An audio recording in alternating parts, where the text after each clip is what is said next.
We discuss intrinsic semiconductor. So what is intrinsic semiconductor?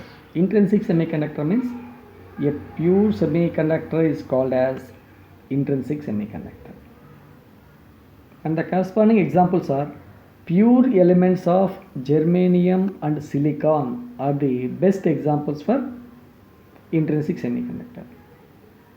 When we take this intrinsic semiconductor at T equal to 0 degree Kelvin, it perfectly acts as a insulator. Why it acts as insulator at T equal to 0 degree Kelvin? First of all, we want to know about that. What is the specification of T equal to 0 Kelvin? T equal to 0 degree Kelvin means we are not supplying any type of energy to the semiconductor. So in that situation, all their valency electrons are participating in covalent bonding. So that's why there are no electrons for conduction in the conduction band. So we say intrinsic semiconductor will always act as a perfect insulator. And we know that germanium and silicon are belonging to fourth group in the periodic table. So that's why it consists of 4 valency electrons. Fourth group means they are called as tetravalent atoms. And the germanium and silicon structure is always similar to the diamond structure.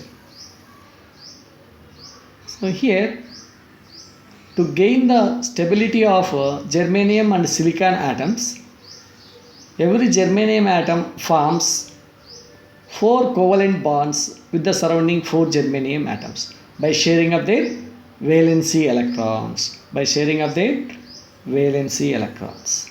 That is clearly explained in the next slide, which is the structure of the germanium. We are taking only germanium element here. So here, when we take this germanium,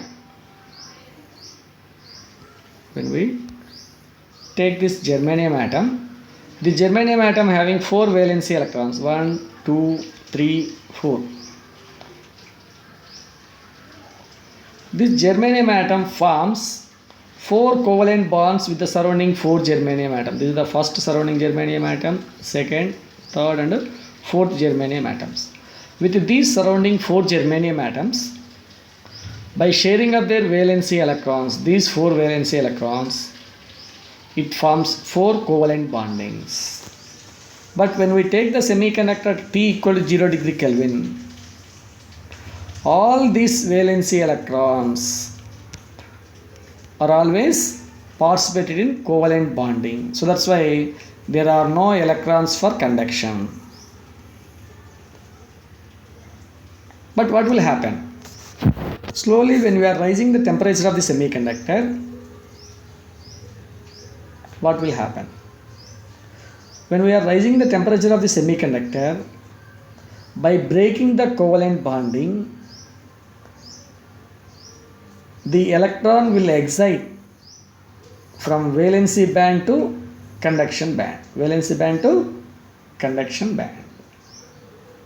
But here, whenever the covalent bond breaking takes place, the absence of electron is created here in the covalent bonding. The absence of electron inside the covalent bond is called as hole.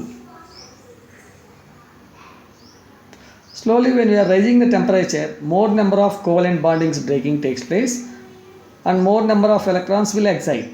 Depending upon the temperature, the number of electrons will excite from valency band to conduction band by breaking the more number of covalent bondings. That means when we are increasing the temperature of the semiconductor,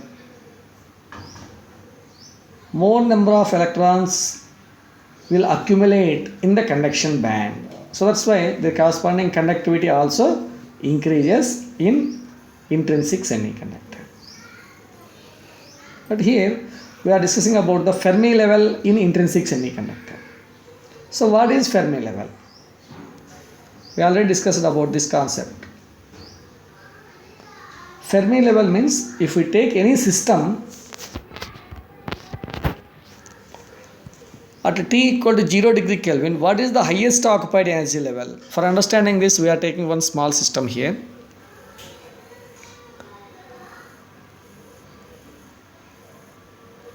This is the one small system. According to Pauli's exclusive principle, only two particles can stay in the particular energy level. So that's why we are filling only two particles or two electrons in each and every energy system. Here we are taking the system at T equal to 0 Kelvin. In this system, this one is the first level, second level, third level, fourth level, fifth level. So here at T equal to 0 degree Kelvin, fifth level is the highest occupied energy level. So fifth level is called as Fermi level and the corresponding energy is called as Fermi energy. But in intrinsic semiconductor, Fermi level is always lies between valency band and conduction band, which denotes EF here. In this figure, this dotted line denotes Fermi level. That means in intrinsic semiconductor, Fermi level is always lies between valency band and conduction band.